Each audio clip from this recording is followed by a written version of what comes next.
Hello friends, ये just racket की manual of office procedure पर बेस्ड सीरीज और इस वीडियो के अंदर हम करने वाले चैप्टर नंबर 11। चैप्टर 11 का नाम है नॉलेज मैनेजमेंट।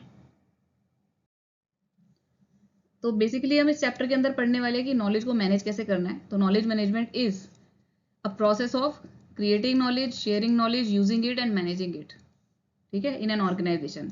तो नॉलेज मैनेजमेंट की इस तरीके से अगर डेफिनेशन आती है कि what is the process of creating, sharing, using and managing the knowledge, so the process is known as knowledge management. It is a multidisciplinary approach. जितने भी चीज़ें मैं यहाँ पे बॉक्स बना रही हूँ उनको आप भी बॉक्स बना सकते हो अपने जो भी प्रिंटेड आप एमओपी अगर लेके पढ़ रहे हो तो। और basically knowledge management is an enabler of organisation learning. देखो, नॉलेज मैनेज आप जैसे करके रखोगे, सपोज ये पर्सन इस पर्टिकुलर ऑर्गेनाइजेशन में काम कर रहा है तो हमेशा तो उस ऑर्गेनाइजेशन में नहीं रहेगा, हो सकता है रिटायर करके चले जाए, हो सकता है इनका ट्रांसफर हो जाए, तो इनके बदले जो भी आएगा उनको प्रॉब्लम ना हो वहाँ पे काम करने के लिए। इसलिए नॉलेज को इस तरीके से मैनेज किया जाता है कि आगे आने वाले बंदे को दिक्कत ना हो और चैनल के अंदर स्मूथली जो है वो नॉलेज शेयर होती रहे। तो इसलिए knowledge management is enabler of organisational learning. This is a key point here. आगे बढ़ते हैं अब aids to processing. What are aids to processing? Question में अगर पेपर में क्वेश्चन आता है कि what are the tools of knowledge management used in ministries, तो aids to processing are tools of knowledge management. तो tool of knowledge management is aid to processing. किसी भी तरीके से कोई भी मैकेनिज्म अगर इस तरीके से बनाया गया है कि किसी ऑफिसर को उसका काम करने में हेल्प हो रही है, तो वो सब चीज़ें एड टू प्रोसेसिंग है। उनका काम करने में, केस को प्रोसेस करने में, केस को एग्जामिन करने में और केस को डिस्पोज करने में, केस को प्रोसेस, एग्जामिन और डिस्पोज करने में अगर किसी भी ऑफिसर की किसी भी तरीके से हेल्प होती है तो दैट मीन्स कि वो एड्स टू प्रोसेसिंग है, ठीक है। तो एग्जाम्पल्स है एड टू प्रोसेसिंग के: note for successor, standard process sheet, standing guard file, standing note, president book और रेफरेंस फोल्डर। अब पढ़ेंगे इनके बारे में एक एक करके। तो सबसे पहले आपका नोट फॉर सक्सेसर। सक्सेसर कौन होता है? सपोज ये कोई ऑफिसर है जिनकी ये सीट है और इनका प्रमोशन हो जाता है, ट्रांसफर हो जाता है या फिर रिटायर हो जाती हैं ये, तो इनके बाद जो भी पर्सन इनकी सीट पर आएगा he will be the successor and he will be the predecessor. This is successor. तो नोट फॉर सक्सेसर नाम से पता चल रहा है कि अगर प्रीडिसेसर अपने सक्सेसर के लिए एक नोट छोड़कर जाएंगे तो इनको कितनी हेल्प हो जाएगी। तो हम यहाँ पर एक बार इनके कीवर्ड्स नोट कर लेते हैं कि नोट फॉर सक्सेसर के अंदर होता क्या है। तो it's kind of a guidance provided by predecessor, ठीक है। अगर वैसे तो इन्होंने जो भी काम किया होगा, सपोज ये प्रेडिसेसर पर्सन ए है और ये पर्सन बी है जो इनकी जगह पे आने वाला है, तो जो पर्सन ए है उन्होंने सारा काम तो फाइलों पे किया ही होगा, तो एनीवन कैन सी कि भाई उन्होंने फाइल के ऊपर क्या क्या काम किए हैं। But still in a person के पास एक इंस्टीट्यूशनल मेमोरी भी है कि फाइल पे काम कैसे हुआ है, किन सर्कमस्टांसेस में कोई चीज हुई है, तो एक इसको कहते हैं इंस्टीट्यूशनल मेमोरी। इंस्टीट्यूशनल मेमोरी, ठीक है। तो ये चीजें फाइल पर नहीं होती कई बार, तो इसलिए प्रीडिसेसर अगर बी पर्सन जो भी सक्सेसर आने वाला है उनको अगर कोई गाइडेंस दे पाए तो बी पर्सन के लिए बहुत ही ईजी हो जाएगा, ईजी एंड रेडी एक्सेस हो जाएगा बहुत सारी चीज़ों का, ठीक है। और note for successor is an important tool to keep the work progress in a flawless manner. तो एक स्ट्रक्चर्ड मैनर में इस नोट को प्रिपेयर किया जाना चाहिए। अभी नेक्स्ट स्लाइड में हम देखेंगे कि इसका फॉर्मेट कैसा होता है। और जनरली क्या होता है कि भाई हर सीट की रिस्पॉन्सिबिलिटी अलग होती है, but still note for successor का जो एक फॉर्मेट है वो एक कॉमन बनाया गया है। एक इट्स अ मॉडल नोट, इसके अंदर कुछ भी ऊपर नीचे आप कर सकते हो अपने अकॉर्डिंग, बट फिर भी एक यूनिफॉर्म फॉर्मेट बनाने की कोशिश की है।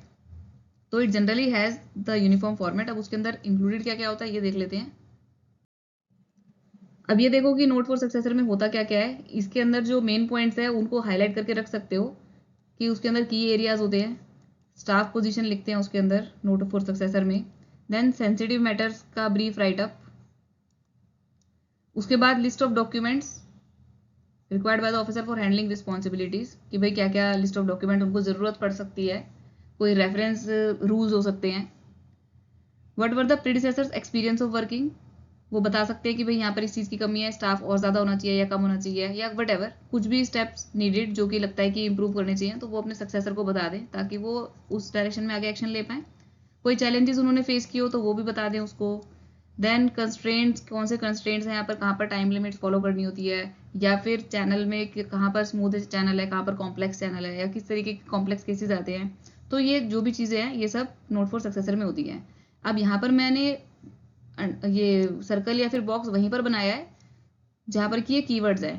तो पेपर में क्वेश्चन आएगा कि नोट फॉर सक्सेसर के अंदर क्या क्या चीज़ें इंक्लूडेड होती है, तो ये हमने जो सर्कल और कर लिया है बॉक्सेस, इनको ज़रूर ध्यान में रखना।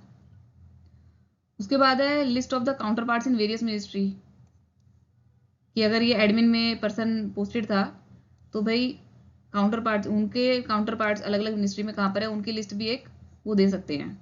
और बाकी कोई भी पेंडिंग मैटर है अगर सीट पर और मीनवाइल उनका प्रमोशन हो गया, ट्रांसफर हो गया, तो वो पेंडिंग मैटर अपने सक्सेसर को बताकर जा सकते हैं। और एनी अदर इशू, तो हमारे पास कीवर्ड्स है कि की areas, staff position, sensitive matters, predecessors experience, challenging, constraints, counter parts and pending matters. तो ये सारी चीजें हैं जो कि नोट ऑफ सक्सेसर के अंदर लिखनी होती हैं। नेक्स्ट आ जाओ स्टैंडर्ड प्रोसेस शीट। ये एक स्टैंडर्डाइज नोट होता है जब सिमिलर तरीके के केसेस आते हैं, तो एक स्टैंडर्डाइज नोट बनाया जा सकता है कि जिसके अंदर सिर्फ नाम और डेजिग्नेशन चेंज करके, ठीक है, वो नोट जो है वो डिफरेंट डिफरेंट बनाए जा सकते हैं। तो स्टैंडर्ड प्रोसेस शीट कब यूज की जाती है, तो फर्स्ट थिंग हम यहाँ पे सिर्फ कीवर्ड्स को अंडरलाइन करेंगे, to process cases of repetitive nature, first thing. Second thing हमने यहाँ पे बॉक्स मैंने बनाई दिया है कि it is a standardise note. इसके अलावा it ensures that no important point is overlooked, यानी कि स्टैंडर्ड प्रोसेस शीट में जो चेकलिस्ट टाइप की चीज बनी होगी, अब क्योंकि वो रेपिटेटिव केसेस आते रहते हैं तो वो चेकलिस्ट अपने आप में कंप्लीट होनी चाहिए कि कोई ऐसी चीज ना हो कि उसके अंदर कोई भी इंफॉर्मेशन जो है वो मिस हो जाए, ठीक है, या फिर ओवरलुक हो जाए। और standard process sheet helps in saving time, क्योंकि भाई एक चेकलिस्ट बन गई, आपको सिर्फ उसके अंदर जो वेरिएबल इंफॉर्मेशन है वो चेंज करनी है, ठीक है। अब स्टैंडर्ड प्रोसेस शीट को डिवाइस करने के लिए क्या क्या स्टेप्स लिए जा सकते हैं वो यहाँ पर एन्यूमरेटेड है। पहली चीज कि कौन से cases, list the cases dealt with. भाई जो सपोज किसी एक पर्टिकुलर सीट के ऊपर स्टैंडर्ड प्रोसेस शीट नहीं बनी हुई है, तो वो डीलिंग हैंड क्या कर सकता है कि सपोज नया डीलिंग हैंड आया तो वो देखे कि भाई उसके पास कौन कौन से केसेस आ रहे हैं, फिर उसमें से देखे कि सपोज ये 10 केस आते हैं तो उसमें से क्या 3 केस ये तो रेपिटेटिव केस है, बार बार आ रहा है एक ही केस, ठीक है, तो check if any of them is of repetitive nature. फिर उसमें लिस्ट ऑफ पॉइंट्स देखी जाए कि भाई इस केस को सबमिट करते हुए इन तीनों में से कौन कौन सी इन्फॉर्मेशन कि 1 2 3 करके कौन कौन सी इन्फॉर्मेशन है जो कि चाहिए हमें। Arrange those in logical sequence, facts of the case, rules regulation to be applied, suggest the course of action, indicate competent authority कौन है और फिर किस पॉइंट पे डिसीजन लेना है। तो इस तरीके से उसको एक ऑर्गेनाइज्ड वे में प्रिपेयर कर लिया जाए पॉइंट्स को। फिर एक फॉर्मेट बना दो, एक स्टैंडर्ड प्रोसेस शीट को ड्राफ्ट कर दो, टेस्ट रन करो स्टैंडर्ड प्रोसेस शीट को कि अगला केस जो है वो स्टैंडर्ड प्रोसेस शीट पर ही प्रोसेस हो, और फिर देखो क्या उसके अंदर कोई कमी तो नहीं रह गई, कोई इन्फॉर्मेशन तो नहीं छूट गई, या फिर कोई एक्सेस इन्फॉर्मेशन तो नहीं हम डाल रहे हैं जो कि नीडेड ही नहीं है, ठीक है। तो इन केस उसको रिवाइज करने की जरूरत हो रिवाइज करे, तो उसके बाद फाइनलाइज। एग्जाम के लिए पॉइंट ऑफ व्यू से ये इंपॉर्टेंट है जो 2 पॉइंट्स मैंने ऊपर करे नोट की standardise note to and it is use to process cases of repetitive nature. और फिर ये जो स्टेप्स है इनको स्टेप वाइज पता होना चाहिए कि list the cases, check repetitive nature वाले cases, then list of points, arrange those points, design a format, पहले बनेगी ड्राफ्ट एसपीएस, फिर उसको टेस्ट रन किया जाए और उसके बाद उसको रिवाइज किया जाए और फिर उसको फाइनलाइज किया जाए। तो बहुत ही बेसिक से स्टेप्स है, वेरी लॉजिकल स्टेप्स, इतना रटने की तो इसके अंदर कोई जरूरत नहीं है। नेक्स्ट पे बढ़ जाते हैं। अच्छा, नेक्स्ट अभी बचा है स्टैंडर्ड प्रोसेस शीट के बारे में। Let us see. Standard process sheets are to be reviewed periodically with respect to the standing instructions of government of India in force. जैसे अभी हमने पीछे देखा कि भाई उसके अंदर रूल्स और गाइडलाइंस वगैरह हम मेंशन कर रहे थे, तो हो सकता है गाइडलाइंस या रूल्स कोई चेंज हो गया हो, तो भाई स्टैंडर्ड प्रोसेस शीट को भी उसी हिसाब से रिवाइज करोगे, ठीक है। नेक्स्ट इंपॉर्टेंट पॉइंट है कि स्टैंडर्ड प्रोसेस शीट को लगाना क्या है, कॉरेस्पॉन्डेंस पोर्शन में लगाना है या नोट पोर्शन में। तो ये हमारे यहाँ पे पॉइंट एक मेन पॉइंट हो गया कि it is to be filed in note portion of the file. जैसे कि नॉर्मल नोट शीट होती है उसको उसी तरीके से ट्रीट करना है, ठीक है। तो किस तरीके के चीज़ों को ये प्रोसेस करने के काम आ सकती है, जैसे ये हो गया एडवांसेस लेने हैं, विड्रॉल फ्रॉम जीपीएफ हो गया। अब रिवाइज कब करेंगे ये मैंने बता ही दिया कि भाई कोई रूल पोजीशन चेंज हो गई है या फिर कोई प्रोसीजर ही चेंज हो गया, उसको इस तरीके से पुटअप ही नहीं करना अब, ठीक। For example the minimum notice period of for resignation to be given by the employ is done away with. मैं खैर किसी भी तरीके का अगर प्रोसीजर चेंज होता है या फिर कोई रूल पोजीशन चेंज होती है तो स्टैंडर्ड प्रोसेस शीट को रिवाइज करने की जरूरत पड़ेगी। तो according to MOP in 2 cases के अंदर स्टैंडर्ड प्रोसेस शीट को हमें रिवाइज करना होगा, change in rule position and change in procedure. Next है स्टैंडिंग गार्ड फाइल। देखो स्टैंडिंग गार्ड फाइल के अंदर 3 चीजें होती है, इट कंसिस्ट ऑफ 3 पार्ट्स। तो ये भी आपके लिए इंपॉर्टेंट इन्फॉर्मेशन है कि standing guard file consist of 3 parts. सबसे पहले उसमें रनिंग समरी, उसके बाद है उसमें कॉपी ऑफ डिसीजंस या फिर ऑर्डर्स। जो भी ऑर्डर किसी पर्टिकुलर एक इंपॉर्टेंट केस के अंदर कोई ऑर्डर हुआ है या फिर डिसीजन हुआ है, उन सबको क्रोनोलॉजिकल ऑर्डर के अंदर लगा लो कि एक पर्टिकुलर केस है, उसके अंदर किस किस लेवल पे क्या क्या डिसीजन हुआ, तो उसको क्रोनोलॉजिकली लगा सकते हैं स्टैंडिंग गार्ड फाइल के अंदर। और तीसरा है model form of communications to be used at different stages of processing a case. तो किसी भी केस को प्रोसेस करते टाइम हर लेवल पे किस मॉडल फॉर्म ऑफ कम्युनिकेशन को यूज किया गया, वो मॉडल फॉर्म ऑफ कम्युनिकेशन की कभी ओएम भेजा जा रहा है, फिर उसके बाद अगर यूपीएससी से कंसल्टेशन हुआ तो हमने लेटर भेजा, ठीक है, इस तरीके से। और फाइनली जब ऑर्डर निकाला तो हमने ऑर्डर निकाला है, या फिर फाइनली भी डिसीजन का हमने ओएम ही निकाला है। तो इस तरीके से ये मॉडल फॉर्म ऑफ कम्युनिकेशन उसके अंदर स्टैंडिंग गार्ड फाइल में हो सकते हैं ताकि केस को प्रोसेस करने में हेल्प हो, ठीक है। और ये हो गया आपका रनिंग समरी। रनिंग समरी किसकी? Running summary of principle, policy या प्रोसीजर। किसी सब्जेक्ट को कैसे डील करना है उसका प्रोसीजर हो गया, उसके ऊपर कौन सी पॉलिसी आप यूज कर रहे हो या कौन से प्रिंसिपल्स, कौन से रूल्स एंड रेगुलेशंस उस पर लग रहे हैं। With number and date of relevant decision orders quoted in the margin. जब रनिंग समरी लिखोगे तो उसके मार्जिन में क्या क्या लिख सकते हैं? Number and date of relevant decision and orders. और फिर इन्हीं डिसीजन और ऑर्डर्स की कॉपी भी लगानी है उसी स्टैंडिंग गार्ड फाइल में। अब स्टैंडिंग गार्ड फाइल का फायदा क्या है? तो वाई इज इट मेंटेन्ड? तो it is maintain to help in processing and taking decision, because कि भाई किसी भी पॉलिसी या प्रोसीजर का ये बैकग्राउंड दे देता है कि भाई पूरा रनिंग समरी दे दी, उसके अंदर कॉपी भी लगा हुआ है, उसके अंदर मॉडल फॉर्म ऑफ कम्युनिकेशन। तो बेसिकली एक समरी फॉर्म ऑफ केस हो गया ये। इस वजह से क्विक डिसीजन, क्विक सबमिशन और डिस्पोजल ऑफ केसेस हो सकता है, और मोटी मोटी फाइलें उठा के नहीं देखना पड़े, तो इसलिए स्टैंडिंग गार्ड फाइल ही देख लो सीधे। तो it takes place of voluminous old files put up for reference. आप सीधे स्टैंडिंग गार्ड फाइल के अंदर, क्योंकि आपने उस पर्टिकुलर इंपॉर्टेंट डिसीजन की कॉपी करके इसी में लगा लिया था, तो आपको वॉल्यूमिनस फाइल नहीं लगानी पड़ेगी रेफरेंस के लिए। और it helps office in locating the previous papers having bearing on the subject. Of course भाई प्रीवियस पेपर्स आपने जब छांट के यहाँ पर लगा ही लिए हैं तो भाई वहां से आपको इजीली मिल जाएंगे। अब देखो जो डीलिंग ऑफिसर होगा, जब उसके पास कोई रिसीट आएगी तो सबसे पहले क्या काम होगा? To identify the issue, then he will collect the information, then he will suggest a possible course of action. तो इसके लिए उसको स्टैंडिंग गार्ड फाइल काम आएगी कि भाई अगर सपोज उस पर्टिकुलर सब्जेक्ट, जिस पर्टिकुलर सब्जेक्ट की उसको रिसीट मिली है, तो उस पर्टिकुलर सब्जेक्ट पे अगर स्टैंडिंग गार्ड फाइल बनी होगी तो he can see the running summary कि भाई पहले क्या हुआ था, किस तरीके के केसेस हो चुके हैं, उससे केस सब्जेक्ट से रिलेटेड उसको रेलेवेंट मैटर मिल जाएगा हमारे स्टैंडिंग गार्ड फाइल के पार्ट 1 में। फिर पार्ट 2 में उसको जो भी इंपॉर्टेंट डिसीजन लिए होंगे उनकी कॉपी मिल जाएगी, और पार्ट 3 को रेफर करके वो एक ड्राफ्ट कम्युनिकेशन सबमिट कर सकता है ना।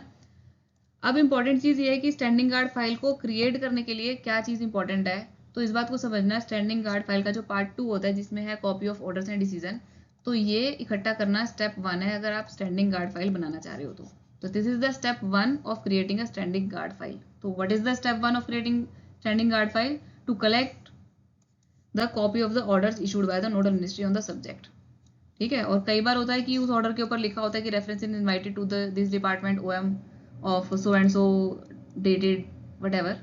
तो जो ये सो एंड सो है इसकी भी कॉपी निकाल के उसके पीछे लगा लेनी है, और जितने भी उस पर्टिकुलर सब्जेक्ट पर निकाले हुए ऑर्डर्स हैं उस मिनिस्ट्री के, उन सारे ऑर्डर्स को इकट्ठा करके क्रोनोलॉजिकली लगा के फिर समरी प्रिपेयर होगी, यानी this will be your step 2।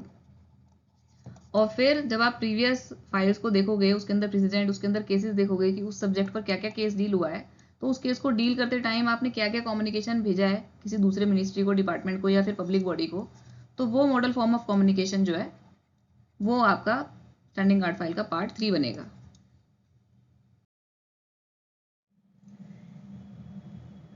Easy retrieval के लिए अब ऐसा तो है नहीं कि पूरा सेक्शन जो है या फिर पूरा डिपार्टमेंट के पास एक ही स्टैंडिंग गार्ड फाइल होगी। एक पर्टिकुलर सेक्शन जो है वो 5-10 सब्जेक्ट्स से डील कर सकता है या इससे ज़्यादा से भी डील कर सकता है, तो उतनी स्टैंडिंग गार्ड फाइल होगी उसके पास।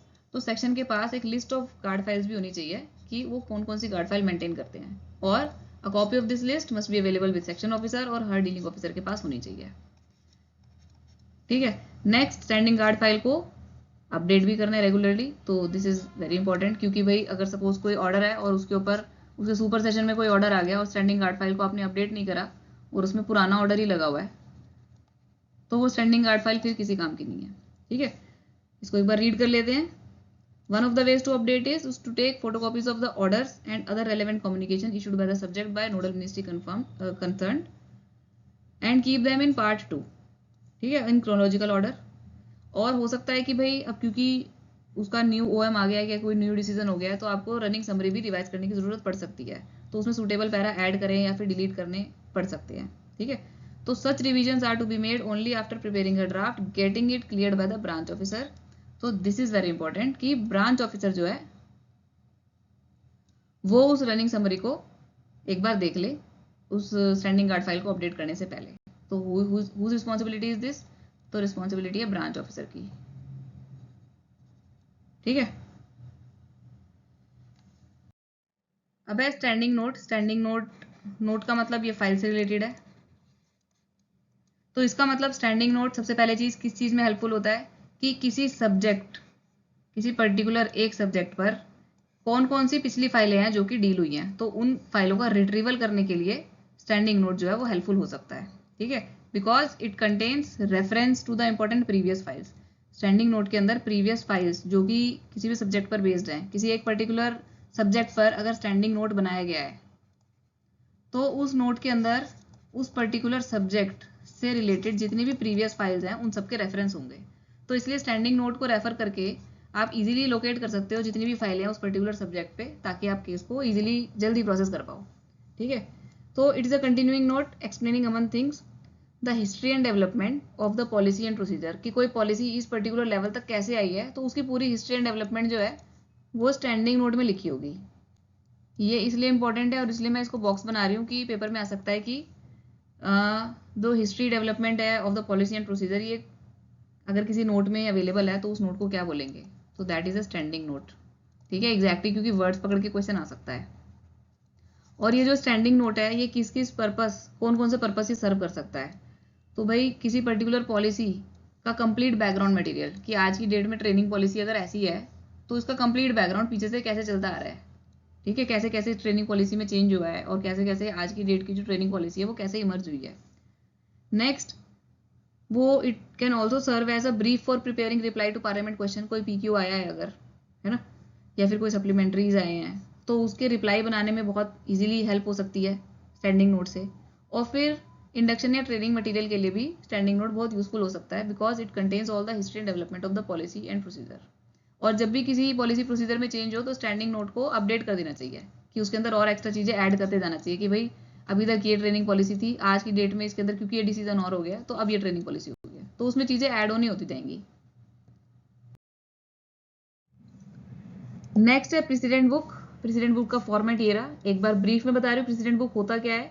कई बार जब डीलिंग ऑफिसर के पास कोई केस आता है तो रूल्स या गाइडलाइंस क्योंकि क्लियर नहीं होती हैं, तो या फिर क्लियर होती हैं बट उस केस के लिए क्लियर स्पेसिफिक आंसर नहीं मिल रहा उस रूल या गाइडलाइन को पढ़ के, तो नोडल डिपार्टमेंट से क्लैरिफिकेशन ली जाएगी, फिर क्लैरिफिकेशन आने के बाद डिसीजन लिया जाएगा। तो इतनी सारी कहानी करने के बाद जब ये केस रिजॉल्व हो जाता है और इस केस पर डिसीजन हो जाता है तो उस डिसीजन को हम प्रेसिडेंट बुक के अंदर नोट कर लेते हैं। तो why is it helpful? Precedent book जो है वो it helps in faster disposal of the cases, क्योंकि नेक्स्ट टाइम जब सिमिलर केस आएगा तो आपको ये सारी कहानी नहीं करनी पड़ेगी कि नोडल ऑफिसर से पहले क्लैरिफिकेशन लो, फिर वहां से वापस आए क्लैरिफिकेशन, फिर उसको इंटरप्रेट करके फिर से डिसीजन लिया जाए, है ना। तो इसलिए जब सिमिलर केस होगा तो आप सीधा प्रेसिडेंट बुक उठा के उसमें देख सकते हो कि इस तरीके के जो भी केस आते हैं, जो केस यहाँ पर आप लिखोगे कि हेडिंग के अंदर आप केस लिख सकते हो कि किसका केस है, एनपीएस से रिलेटेड है या वट उसके अंदर डिसीजन क्या हुआ और कौन से आपने रूल्स उसके अंदर इंटरप्रेट किए हैं वो सब यहाँ पर आ जाएगा ब्रीफ के अंदर। तो इस तरीके से, और उसकी कॉपी, जो भी डिसीजन की कॉपी होगी उसको आप लगा दोगे उसके अंदर, ठीक है। तो अगली बार जब सिमिलर केस आएगा तो आप सीधा उस कॉपी को रेफर कर सकते हो कि ये पिछली बार डिसीजन लिया था सिमिलर केस के अंदर, तो now we can take the similar decision in this case also. अब प्रेसिडेंट बुक का जो भी एमओपी के अंदर ये लिखा हुआ है ना, इसके अंदर से हम कुछ कीवर्ड्स निकाल लेते हैं ताकि एग्जाम के अंदर अगर क्वेश्चन आएगा तो यू कैन आइडेंटिफाई कि हाँ ये प्रेसिडेंट बुक की बात कर रहा है। तो first thing, it is use to keep note of important rulings and decision having precedent value, ठीक है। नेक्स्ट हो गया, it is a valuable tool for quick retrieval of past files on the subject. तो valuable tool for quick retrieval of past files, और ये तो हम पढ़ चुके हैं। बस आई थिंक कि इतना ही इंपॉर्टेंट इसके अंदर था, बाकी प्रेसिडेंट बुक आई होप आपको समझ में आ गया होगा। आगे बढ़ते हैं। अब नेक्स्ट है प्रेसिडेंट बुक को मेंटेन कैसे करना है, क्या प्रेसिडेंट बुक के अंदर इंडेक्स होना चाहिए या नहीं। तो यस, प्रेसिडेंट बुक का एक इंडेक्स होना चाहिए जिसके अंदर पता रहे कि इस प्रेसिडेंट बुक के अंदर कौन कौन से केसेस जो हैं उनके प्रेसिडेंट्स लगे हुए हैं। दूसरी चीज, जब आप प्रेसिडेंट देखोगे तो उससे ओल्ड फाइल भी पता चलेगी कि हाँ भाई कौन सी फाइल के अंदर डील हुआ था, तो ओल्ड फाइल नंबर भी पता चल जाएगा और आप उस ओल्ड फाइल को भी परयूज कर सकते हो। अब इसके बाद उन्होंने कुछ एग्जाम्पल्स दे रखे हैं कि किस तरीके के केसेस जो है वो प्रेसिडेंट बुक के अंदर आप लिख सकते हो, चाहे वो नो डिसीजन केस ही क्यों ना हो। अगर आपको लगता है कि हाँ इसके अंदर ये नोट करने वाली चीज़ है तो you can note that to the precedent book also. ठीक है, इसका मतलब no decision cases can also be recorded in the precedent book. और इसके अलावा नेगेटिव डिसीजन भी अगर होते हैं कि नो रिलैक्सेशन वॉज ग्रांटेड, कोई नेगेटिव डिसीजन भी हुआ है तो उसको भी हम रिकॉर्ड कर सकते हैं प्रेसिडेंट बुक के अंदर। बाकी इसके अंदर सिर्फ एग्जांपल ये है कि एक सेक्शन ऑफिसर है, he received the proposal of creation of post, लेकिन दूसरी तरफ एक कैडर रिव्यू भी चल रहा है, तो at that point of time creation of post के ऊपर कोई डिसीजन नहीं लिया गया कि कैडर रिव्यू जब होगा तब उसके बाद देखेंगे इसको। ठीक है, तो एक तरीके से नो डिसीजन हुआ, क्रिएशन ऑफ पोस्ट का केस हुआ, तो आप यहाँ पे इंडेक्स में लिख सकते हो क्रिएशन ऑफ पोस्ट, और अंदर फाइल के अंदर आपको मिल जाएगा कि एक्चुअली में उस टाइम पे हुआ क्या था। तो आपको पता चलेगा कि हाँ भाई प्रेसिडेंट बुक को पढ़ के कि कोई डिसीजन नहीं हुआ था क्योंकि उस टाइम पे कैडर रिव्यू भी चल रहा था। तो that is why it was not wise to create more post before cadre review. ठीक है, तो जो भी है इस तरीके के डिसीजन प्रेसिडेंट बुक के अंदर आपको मिलेंगे। अब नेक्स्ट है कि प्रेसिडेंट बुक के अंदर इंडेक्स के बाद अब जो पीछे जो पेपर्स लगाने हैं वो किस तरीके से लगाने होते हैं। तो डीलिंग ऑफिसर क्या करेगा, जब भी किसी फाइल के ऊपर सपोज इसके ऊपर डिसीजन हुआ तो इसके अंदर जो रेलेवेंट कॉरेस्पॉन्डेंस है और रेलेवेंट नोट पोर्शन है, इसका मतलब प्रेसिडेंट बुक के अंदर किस किस चीज की फोटोकॉपी होती है, both note and both correspondence, I mean both note and correspondence. ठीक है, इन दोनों की फोटोकॉपी करके उसके ऊपर फ्रेश पेज नंबरिंग करके उसको प्रेसिडेंट बुक में लगाए और उसकी जो एंट्री है वो इंडेक्स के अंदर कर दे कि हाँ भाई ये वाला केस हमने इस पेज नंबर पे लगा दिया है। एक केस और दूसरे केस के बीच में एक ब्लैंक पेज या फिर कोई कलर पेज लगाया जा सकता है एज अ सेपरेटर। अब प्रेसिडेंट बुक को मेंटेन कौन करेगा, who will maintain, who will create और हु विल मेंटेन। तो जो सेक्शन ऑफिसर है उसकी रिस्पॉन्सिबिलिटी है कि वो वर्क एलोकेशन के अंदर, सपोज ये एसओ है और उनके अंदर 3 डीलिंग हैंड है, तो वर्क एलोकेशन के अंदर ही किसी एक पर्टिकुलर डीलिंग हैंड के वर्क एलोकेशन में वो मेंशन कर सकते हैं कि भाई he will maintain the precedent books. Now precedent book के अंदर डिसीजन को कब, when should we place the decision in the precedent book. First thing, ideally immediately after, the ideal time to make entries is immediately after the decision, कि decision जैसे हुआ तो तभी के तभी लगा दो, सो दैट कि आपकी इंस्टीट्यूशनल मेमोरी भी फ्रेश होती है, तो आप बेटर उसको समझ पाओगे कि कौन से रेलेवेंट पेजेस है, कौन से फोटोकॉपी करने कौन से नहीं करने हैं। ठीक है, but in any case file को रिकॉर्ड करने से पहले उसमें से प्रेसिडेंट निकाल के प्रेसिडेंट बुक में लगा देना चाहिए, ताकि बार बार रिकॉर्डेड फाइल जो है वो ना मंगानी पड़े रिकॉर्ड रूम से, या फिर पुरानी फाइलें ढूंढनी ना पड़े, तो आप प्रेसिडेंट बुक से काम चला लोगे। ठीक है, नेक्स्ट है reference folder. Reference folder is maintained by individual officer. सबसे पहली चीज कि अगर सेक्शन के अंदर 3 डीलिंग हैंड है तो तीनों अपना अपना रेफरेंस फोल्डर मेंटेन कर सकते हैं, क्योंकि तीनों हो सकता है किसी अलग अलग सब्जेक्ट के ऊपर केसेस डील करते हों। ठीक है, तो हर सब्जेक्ट के ऊपर कुछ डिफरेंट गाइडलाइंस होंगी, तो जिस डीलिंग ऑफिसर को जो गाइडलाइन इमीडिएटली बार बार यूज करनी पड़ रही है, रूटीन के अंदर रेपिटेटिवली यूज करनी पड़ रही है, तो वो उन ऑर्डर्स, रूल्स, इंस्ट्रक्शंस को एक फोल्डर के अंदर रख ले और उस फोल्डर को बोलेंगे रेफरेंस फोल्डर। रेफरेंस फोल्डर कब काम में आएगा, जब डीलिंग ऑफिसर जो है कोई सीनियर ऑफिसर के साथ कोई डिस्कशन कर रहा है, या फिर सीनियर जो डीलिंग ऑफिसर है वो किसी मीटिंग को अटेंड करने के लिए जा रहा है, तो at that point of time वो अपना रेफरेंस फोल्डर लेके जा सकता है, क्योंकि सारे रूल्स पोजीशन जितना भी वो वर्क एलोकेशन उसको दिया हुआ है उससे रिलेटेड सारे रूल पोजीशन वो गाइडलाइंस वगैरह सब रेफरेंस फोल्डर के अंदर रख सकता है। ठीक है, और इसके बाद again it should be updated regularly, जैसे किसी रूल में चेंज होता है तो वो चेंज रूल को भी अपने रेफरेंस फोल्डर के अंदर जरूर लगाए। ठीक है, तो ये हो गया रेफरेंस फोल्डर। अब नेक्स्ट है इंडक्शन मटेरियल। इंडक्शन मटेरियल किसी नए पर्सन के लिए बहुत इंपॉर्टेंट हो सकता है। अब नया पर्सन चाहे सर्विस में नया हो, चाहे वो किसी सीट पर नया आया हो लेकिन सर्विस में पुराना हो। ठीक है, तो उसके लिए इंडक्शन मटेरियल बहुत इंपॉर्टेंट है। तो हर मिनिस्ट्री, हर डिपार्टमेंट को इंडक्शन मटेरियल बनाना चाहिए under the guidance of home, joint secretary. तो this is an important information कि किसकी गाइडेंस के अंदर, in under whose guidance induction material should be prepared by ministry, तो under the guidance of joint secretary. ठीक है, joint secretary in charge of administration. अब induction material के अंदर होना क्या क्या चाहिए, this you should note down. पहली चीज functions and structure of organisation, दूसरी चीज detailed work distribution among division sections, third उनका एड्रेस वगैरह, तो room number and locations and all. Fourth, officers का नाम, जो भी ऑफिसर्स इंचार्ज है, और उनके टेलीफोन नंबर। और फिर इसको ऑफकोर्स पीरियोडिक इंटरवल पे रिवाइज भी करते रहना चाहिए। अगर एग्जाम में क्वेश्चन आता है कि आइडेंटिफाई की किस बारे में बात हो रही है, पहली चीज़ कि ये जो मटेरियल है वो गाइडेंस जेएस की गाइडेंस में बनाया जाता है। फिर इस मटेरियल के अंदर फंक्शंस और स्ट्रक्चर होते हैं, ऑर्गेनाइजेशन के डिटेल वर्क डिस्ट्रीब्यूशन होता है। तो हम किस चीज़ की बात कर रहे हैं, तो we are talking about induction material. Next है मास्टर सर्कुलर्स। मास्टर सर्कुलर पता ही चल रहा है कि सर्कुलर्स का मास्टर किसी भी पर्टिकुलर सब्जेक्ट पर कोई मिनिस्ट्री अगर बार बार सर्कुलर्स निकालती है कोई गाइडलाइंस के रिलेटेड या फिर किसी भी चीज़ से रिलेटेड, तो कई बार होता है कि पिछली गाइडलाइंस जो है वो सुपरसीड कर गई हैं। तो मास्टर सर्कुलर क्या करता है कि सारे जो भी सर्कुलर्स हैं किसी एक सब्जेक्ट पर बेस्ड, उन सारे सर्कुलर्स को एक जगह पे कंसोलिडेट करके और एंड में जिन भी सर्कुलर्स को कंसोलिडेट किया गया उनको हाइपरलिंक करना होता है। ठीक है, इसके अंदर से हम सिर्फ कीवर्ड्स निकाल लेते हैं। पहली चीज, मिनिस्ट्री डिपार्टमेंट में review the instruction issued by them on each subject from time to time, and master circular में क्या होगा, consolidation of that those instructions on a given subject. ठीक है, और लास्ट में उनको हाइपरलिंक करना है जिन भी चीज़ों को आपने रेफरेंस लिया है, जिन भी चीज़ों के रेफरेंस से आपने मास्टर सर्कुलर को बनाया है। तो भाई मास्टर सर्कुलर जो है वो उससे पता चल जाएगा कि कब कौन सी गाइडलाइन आई थी और अब फाइनली कौन सी अपडेशन हो चुकी है किसी गाइडलाइन के अंदर। ठीक है, तो कई बार ऐसा होता है कि मास्टर सर्कुलर को भी सुपरसीड करना पड़ सकता है किसी दूसरे मास्टर सर्कुलर से जब कोई अमेंडमेंट या फिर कोई मॉडिफिकेशन हुआ है किसी रूल के अंदर। ठीक है, नेक्स्ट आ जाते हैं जो मास्टर सर्कुलर्स हैं उनको वेबसाइट पर पब्लिश कर देना चाहिए और ऐसी जगह पे पोजीशन करना चाहिए वेबसाइट पे जो कि इजीली देख पाए हर कोई। देन मिनिस्ट्री डिपार्टमेंट जो है वो मास्टर सर्कुलर्स को कंसोलिडेट करने के लिए या फिर वेबसाइट को ठीक से ऑर्गेनाइज, ठीक से मेंटेन और ठीक से अपडेट करने के लिए एक डेडिकेटेड सेल बना सकते हैं। ठीक है, this is not mandatory, they may consider setting up a dedicated cell.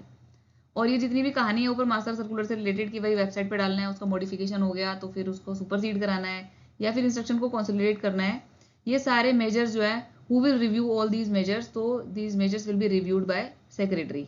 ठीक है, इसको बहुत ध्यान से, ये चीज़ है जो भी जिसकी रोल एंड रिस्पॉन्सिबिलिटी है ना, वो चीज़ बहुत ध्यान से जरूर नोट कर लेना कि भाई किसका क्या काम है। जैसे पीछे हमने देखा कि जेएस का काम है to give guidance for induction material, for preparation of induction material.